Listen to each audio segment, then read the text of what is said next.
part of the war. I swear to you, I never was. You're a Time Lord. Yes, I'm a Time Lord, but I'm one of the nice ones. Get away from me!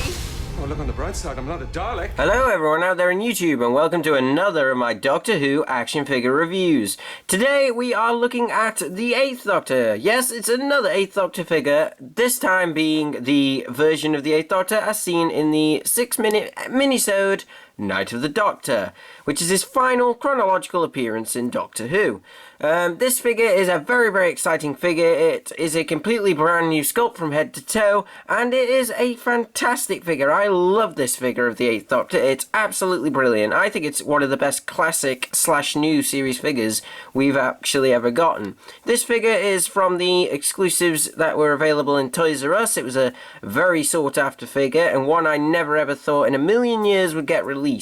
But it did, and I'm over the moon that it did. It was just very hard to come by.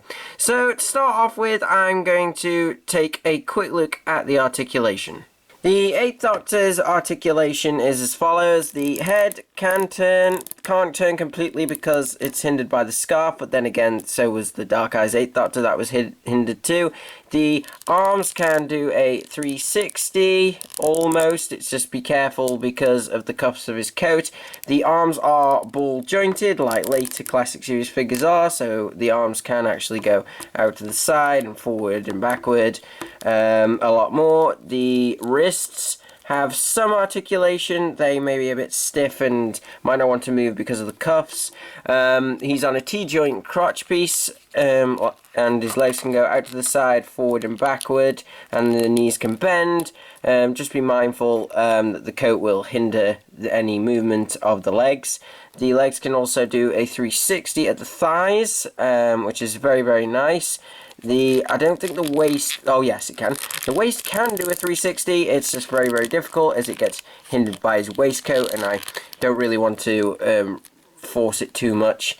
And aside from that, I think, yeah, we have his legs, and I believe his boots can also do a 360, can they? No, his boots can also do a 360 just below the knee. There we go. I haven't touched this figure in a while, so the articulation is completely new. So, a little bit more articulation than the Dark Eyes 8th Doctor, which was released later.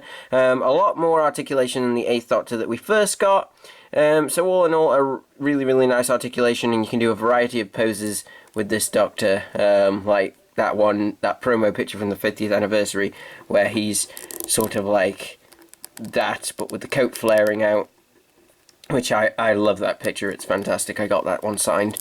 Anyway, that is the articulation. Now I'm going to move on to the details, but very quickly I will talk about the accessories, as there's not too much to say. You're the Sisterhood of Calm, keepers of the flame of utter boredom. Eternal life. That's the one. The 8th Doctor comes with his sonic screwdriver, standard for most Doctors. This version being very similar to the one that is actually released with the original 8th Doctor. However, rather than being a completely gloss silver, this is now a matte silver and has the correct red applied to the tips and the emitter of the screwdriver, which is how it is in Night of the Doctor. Now, I know the Dark Eyes 8th Doctor comes chronologically before this one, and he has the crystal steampunk screwdriver, but at some point obviously he abandoned that one and went to a more traditional looking screwdriver. And as you can see, it's very nice. The only detail missing on that screwdriver is the gold band, but you can't, on such a small scale, I'm not too fussed about that. It's a very minor detail, and now he doesn't want to hold it. Okay, don't hold it. The other accessory, which is an accessory exclusive to the Night of the Doctor, is the chalice, which the Doctor drinks from, which triggers his regeneration, because as we all know in Night of the Doctor, spoiler alert if you don't, the 8th Doctor is dying because he's had a ship crash, and he's landed on Karn, and this chalice of elixir of life, or utter boredom as he puts it, is given to him to trigger his regeneration into a warrior, which precipitates the War Doctor appearing. And it's a very nice accessory. It's a very simple chalice. It's all a silver plastic and then a dirty wash over the top, but there's nice details. You've got the patterning at the top of the chalice. You've got the bumps and the bits that make up the stalk of the chalice, and then the bit at the bottom of the foot has tiny little lines on it as well. Whether this is accurate to the actual cellist, I'm not sure, but that was a silver cellist, so I'm going to assume that they took a look at the actual episode and came up with the sculpt. But either way, very, very nice. And then you can reenact the moment where he drinks from the chalice, physician, heal thyself. And there you go, you can film action figure regeneration scenes. The only other accessory apart from that, and I do count this as an accessory as it is optional, is the bandolier. Which is synonymous with the War Doctor, as the War Doctor wears it throughout his life. But this is where he first got it. He got it from Cass, who was a ship survivor when it was about to crash, but she dies in the episode. So he starts wearing this bandolier. Now the bandolier is a very, very nice sculpt. It is just a piece of black plastic with silver painted over the top and with these black sections going all the way through. Just bring that closer, as you can see. This is very accurate to the one seen on screen. It's just that the paint job is a little bit sloppy because certain bits are not painted, but to be fair, it is a bandolier, and you don't get too much of a good look at it, and it does the job. I mean, I'm not too fussed about it, and I'll be perfectly honest, when I got this figure, the first thing I was hoping for was that you can remove the bandolier, because I wanted more classic looking 8th Doctor, well, I say classic, the 8th Doctor as he looks in most of the episode, and you can remove it. It's just a bit of a bugger to do so, because essentially you have to pull it off. Oh, well, that was easy. It's not difficult. There we go. You pull it off the top of his head, slide it off, and there you go. You have the 8th Doctor before the Night of the Doctor episode happened, in his costume. And speaking of the costume, let's talk about that next. Now, the costume on this Doctor is absolutely fantastic. This 8th Doctor costume is possibly my favourite, maybe. I'm quite a big fan of the original costume and the Dark Eyes costume. I love the Dark Eyes costume, but this one is a very, very nice kind of balance. This is what I'd expect Paul McGann would have liked to have started with. In fact, I think in a panel he said he would have preferred if his original costume had been more like this rather than a frock coat, as this does have elements of the original costume, and I will show the comparison in a moment. Essentially, once again, we've got a green jacket, more like a frock coat, although this one's a bit more rugged. It has the collar shaped like the original coat. If I just go here, you can see the buttonholes in the actual collar there, and these little highlights as well, which are really, really nice. We have the 3 buttons, as we do on the original 8th Doctor coat, except instead of being silver, these are also green as well. And then if you look here, there's only 1 button on that side. Curious. Maybe that's in an... Oh wait, no, there's another one there. I seem to be missing a button on my sculpt. That's odd. But yeah, doesn't bother me too much. As you can see as well, on the back of the jacket we have the button detailings there. They're just green as well, very, very nice. Lots of creases in the costume, and the coat flows out very, very nicely. I love this jacket, and I think even Stephen Moffat liked it so much that he was wearing it while he was shooting at one point. The cravat that he is wearing kind of puts me in mind of Tom Baker a little bit, but also reminiscent of the original 8th Doctor look. Is a blue cravat, not quite the silver cravat he wears, which is all very, very nice and Victorian with the little button inside it. This is just a rugged, roughly tied blue cravat, very, very nicely done, lots of creases in it, looks very, very good, and that just fits around his neck and tucks under the shirt. We can see a little bit of the Doctor's exposed chest just under there, because his shirt is open. Same kind of shirt that he wore in his original costume, only now with the collar with 2 buttons open and the collar flattened out. Notice how in the sculpt one side of the collar is flattened down here and the other one is more flowing outwards over the collar of the jacket. I think that's because obviously he's supposed to be wearing the bandolier, but this unevenness I actually quite like, because people don't always have their costumes pristine when they're wearing them, or clothes I should say. The waistcoat, very reminiscent once again of the original costume and what came after with the War Doctor. It is a kind of brown, like a light brown colour with like a bronzy wash over the top. Very, very nicely done. I really like it. Looks a bit dirty. Looks like it's been, well, in the wars, so to speak, as the Time War is going on at this point. But obviously he's not fighting in it, he's just helping where he can. We have the single gold chain going from the 3rd button down, like with the original 8th Doctor figure, except now it's just 1 row of buttons instead of 2, and it's not a silver chain, it's more of a bronzy gold colour, which is very, very good. You have the belt and the buckle here, which is in the silver, like in the episode. Very, very good.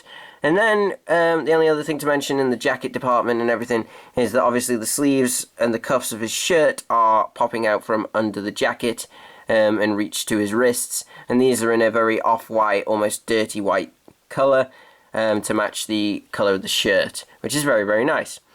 The trousers are in a very, like, similar to the waistcoat, except it's a darker brown with less of a lighter brown wash over the top. I hope you can see that on camera. Yep. And they are very, very nice. They're tucked into the boots, so the trousers are puffed up a little bit above the knee, and there's lots of nice creases and everything here. I really, really like this. And then you have these absolutely fantastic boots, which I prefer more than the shoes that fit perfectly, to be perfectly honest. And these are the really, really tall brown boots with the gaiters here, with the shoelaces going all the way up. Very, very nicely done. These are again a brown with a brown wash over the top to give it a two-tone effect. And then black soles at the bottom. Oh, I'll just show you that.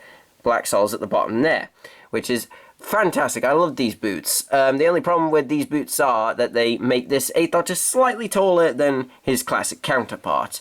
The only other thing left to really talk about with this figure, like I say, details absolutely excellent, is the face sculpt.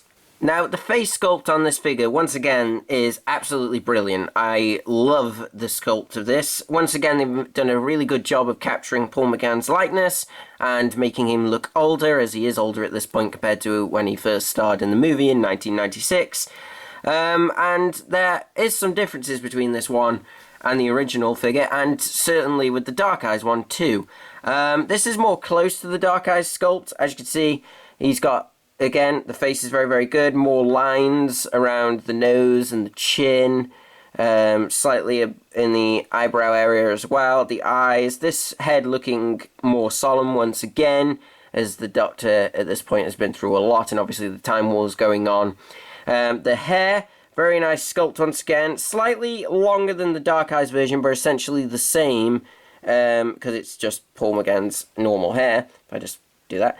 As you can see, lots of nice curls, black with a brownie wash over the top, and then if we look in the back, nicely detailed again.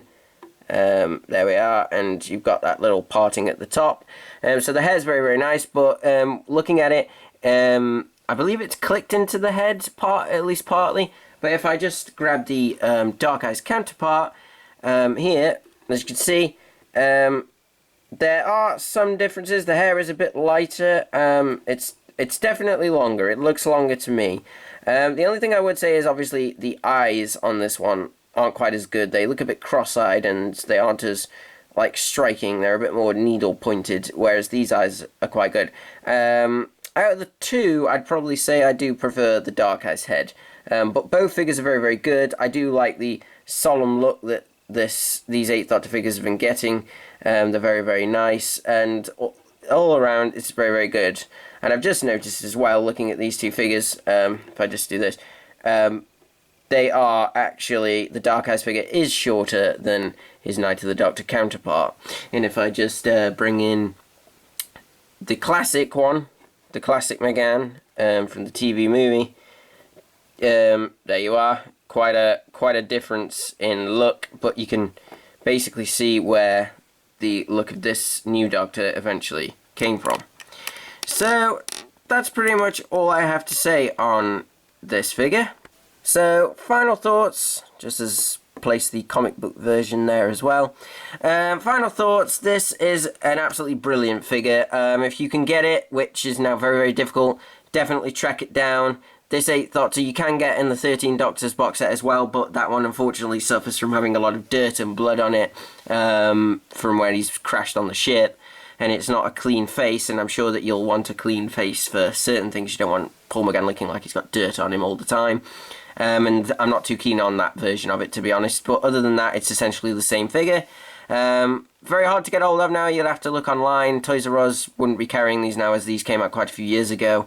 As you can see, all the 8th Doctor figures look very, very good. We've got the original look here, which is still a brilliant figure that I'm really glad came out. You've got his comic book counterpart there, which is basically the same as the original, just in his comic book colours. Again, very nice.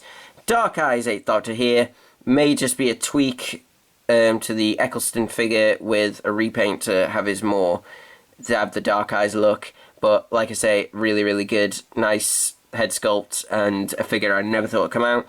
And then you have the final incarnation of the 8th Doctor, which is a good way to cap things off. I think that the look of that Doctor, this 8th Doctor and Paul McGann, it's excellent. If I could choose a favourite, not criticising the original, it's out of these two. I mean, costume probably that, but I've always been partial to the Dark Eyes version. I think that might just be because it's a simple costume and it's a leather jacket and it's very cool, and I thought Dark Eyes was cool when it came out.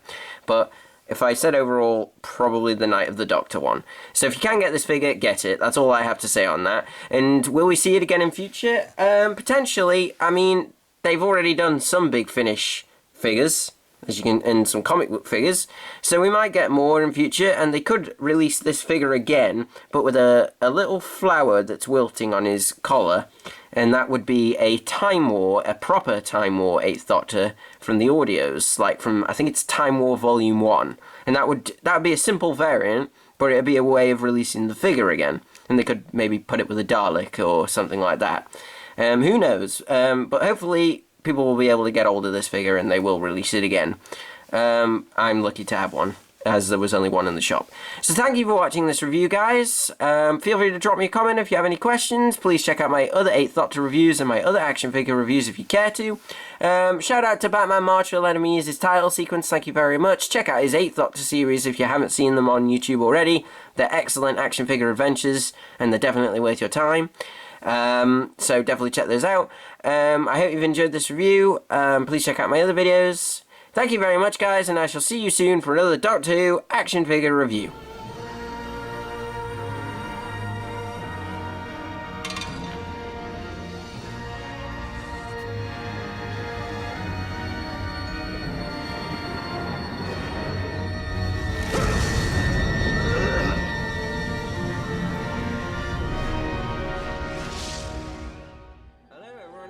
YouTube, and welcome to episode 33 of my Doctor Who action figure reviews. In today's review we have a very special figure to look at, and as you can see, it's the other Doctor, as portrayed by John Hurt from The Day of the Doctor and The Name of the Doctor.